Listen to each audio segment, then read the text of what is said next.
Ante lo ocurrido en Venezuela, muchos se hacen una pregunta incómoda pero necesaria. ¿Lo que ha ocurrido es legal? Analicémoslo. Fue una intervención extranjera en la que se usó la fuerza y ninguna constitución respalda un acto como este. Pero por otro lado, el gobierno de Maduro llevaba años sin legitimidad real. Entonces, ¿puede considerarse este un golpe de estado legal si se sacó del poder a alguien que el pueblo ni siquiera eligió? ¿O es ilegal porque se usó la fuerza y existió la intervención de otro país? Nos gustaría saber qué respuesta darías a estas preguntas. Puedes hacerlo aquí abajo en la caja de comentarios. Bien, para responder a estas cuestiones, primero debemos entender algo fundamental. No siempre lo legal es justo, ni todo lo injusto es ilegal. Y es justamente en esa zona gris donde nace el concepto de golpe de estado legal. En el video de hoy vamos a analizar 3 casos históricos sorprendentes, ocurridos en distintos países y épocas, donde el poder fue desplazado sin tanques en las calles ni constituciones abolidas, pero con consecuencias profundas para la democracia. Solo después de entender estos casos podremos analizar con mayor claridad lo ocurrido en Venezuela. Número 1. La muerte legal de la República Weimar. ¿Quién diría que uno de los personajes más cuestionables de la historia llegaría al poder de forma legal? Este sería recordado y por mucho el golpe de estado legal más grande de la historia, ya que de no haber sucedido millones de vidas se hubiesen salvado. Todo empezó con un final, sí, el final de la Primera Guerra Mundial. Tras este desgraciado evento, en Alemania se instauró una democracia parlamentaria, con amplios derechos civiles. Sin embargo, la mayoría elitista nunca la aceptó por completo, ya que la consideraban una imposición extranjera. Esta era la República Weimar, que aunque muy inestable también contaba con una constitución muy avanzada para su época. Sin embargo, dentro de esta se encontraban elementos que la debilitaban, como el artículo 48, que permitía al presidente gobernar en situaciones de emergencia, lo que implicaba realizar decretos sin necesidad de una aprobación parlamentaria, pudiendo suspender derechos fundamentales como la libertad de expresión, la libertad de reunión, y también lo facultaban para usar la fuerza armada. Hago una breve pausa aquí para pedirte un favor. Quiero que recuerdes muy bien este artículo, ya que más adelante hablaremos de él. En 1929 se dio la Gran Depresión. Millones quedaron desempleados y muchos partidos perdieron credibilidad. Sin embargo, el Partido Nacional Socialista ganó muchos seguidores. Pasó de ser marginal a uno de los más votados en las elecciones de 1932, aunque sin la mayoría absoluta. Para el presidente Paul von Hindenburg y las élites, darle mayor participación al partido más votado aportaría estabilidad al Estado. El 30 de enero de 1933, Hindenburg nombró a Adolf Hitler canciller de Alemania, dejándolo a cargo de dirigir la administración del país, solo por debajo del presidente. Las élites conservadoras pensaron que podrían controlar a Hitler o usar su popularidad para estabilizar el sistema. El 27 de febrero ocurrió un misterioso incendio en el edificio del Reichstag.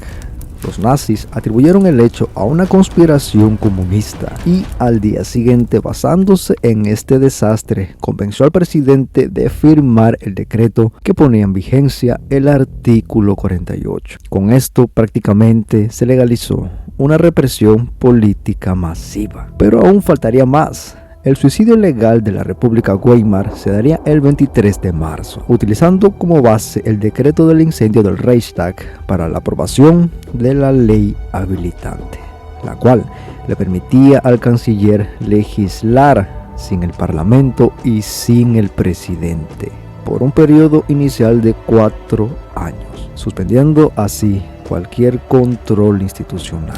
Finalmente, en agosto de 1934 murió el presidente Hindenburg. Hitler fusionó los cargos de canciller y presidente, convirtiéndose en el Führer.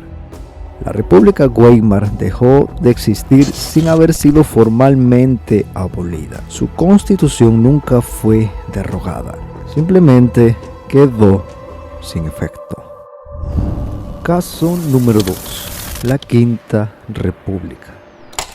Tras la Segunda Guerra Mundial, Francia estableció la Cuarta República, una constitución que creó un sistema parlamentario fuerte y un poder ejecutivo bastante limitado. En palabras sencillas, el presidente tenía principalmente un rol ceremonial. En la práctica, el poder estuvo muy dividido entre varias mayorías que se peleaban el liderato, lo que hacía que los gobiernos fueran muy cortos. Paralelo a esto, sucedía algo en Argelia. Los franceses la consideraban no como una colonia, sino como parte integral de la república, con una gran población francesa asentada allí. A partir de 1954 comenzó una guerra de independencia argelina, que desgastó en todos los ámbitos al Estado francés. El muy fragmentado gobierno fue incapaz de dar una respuesta clara y unánime.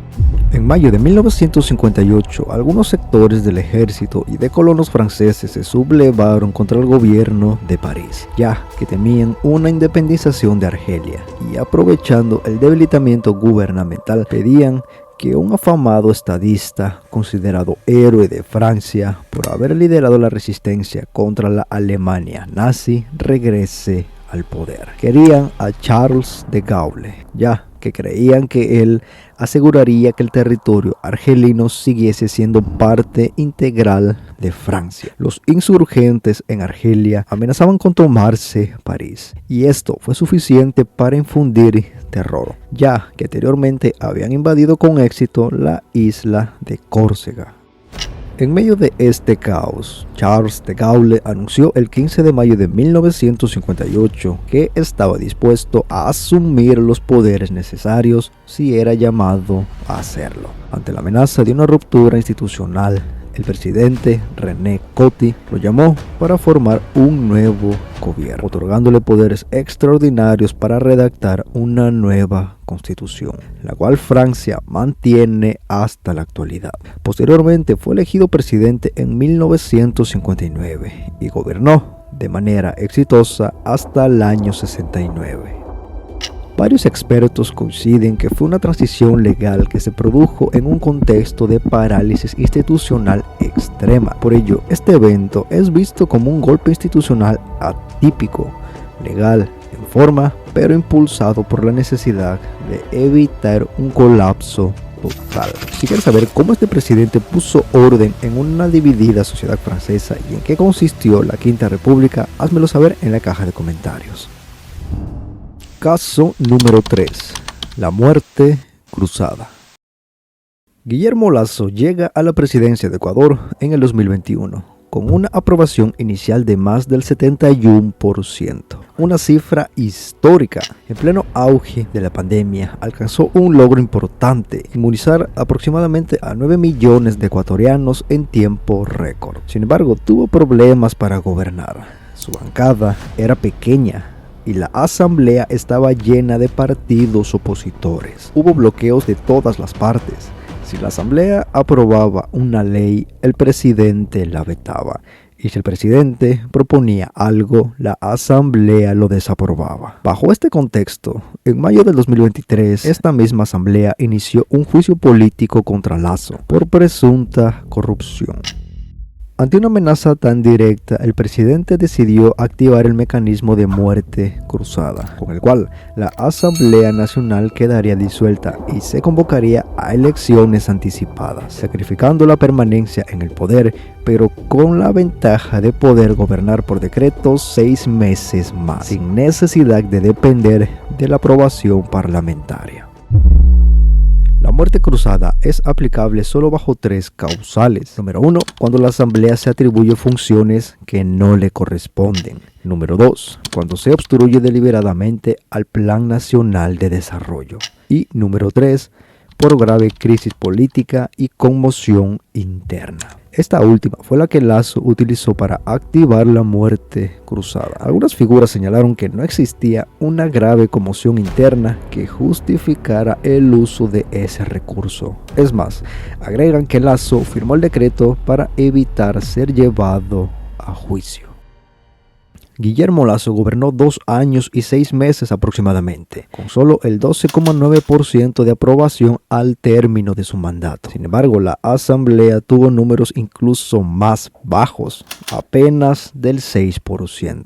Este fue un golpe legal donde nadie resultó vencedor, ya que en las elecciones posteriores otro movimiento político completamente diferente las ganó. Conclusión.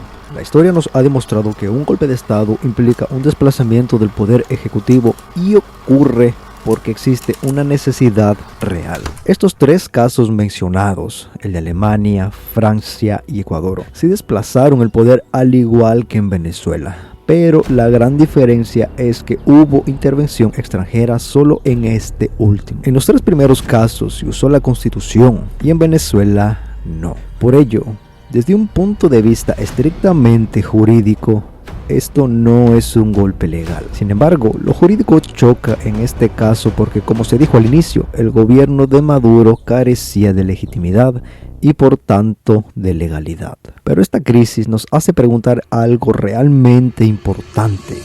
¿Hasta qué punto se puede depender de las leyes para hacer justicia? Porque mientras gobernó el chavismo ocurrieron cosas atroces. Millones de personas tuvieron que dejar su país porque simplemente no había nada que los ampare. Los ciudadanos venezolanos intentaron múltiples veces sublevarse, pero nunca lograron nada. Y si ni el propio pueblo lo logró, ¿quién más iba a poder? No es como dicen algunos, que es un asunto que le compete solo a Venezuela. No, es un asunto que nos involucra a todos los países, porque si dejamos que suceda en un lugar, es muy posible que se repita en otro. Y si estamos siendo testigos de una injusticia y no hacemos nada, también nosotros estamos siendo injustos. Ahora, desde un punto de vista moral, lo ocurrido en Venezuela es un golpe de estado completamente legal, porque se sacó del poder a alguien que la gente no eligió, y más aún, a alguien que hacía mucho daño a sus propios compatriotas.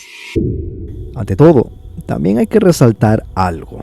El que un gobierno extranjero administre a otro también es completamente ilegal. Esto solo demuestra los verdaderos intereses de Estados Unidos, cuando es el pueblo el que debe elegir sobre sus propios recursos. Esperemos que este asunto se resuelva de la mejor manera para el pueblo y no para la ambición de alguno. ¿Qué opinas tú? Nos gustaría mucho saber tu opinión. Muchas gracias por habernos acompañado hasta este punto. Si quieres saber más, te invito a que te unas a esta comunidad, comparte el video y activa la campanita para que no te pierdas todo el contenido que tenemos preparado para ti.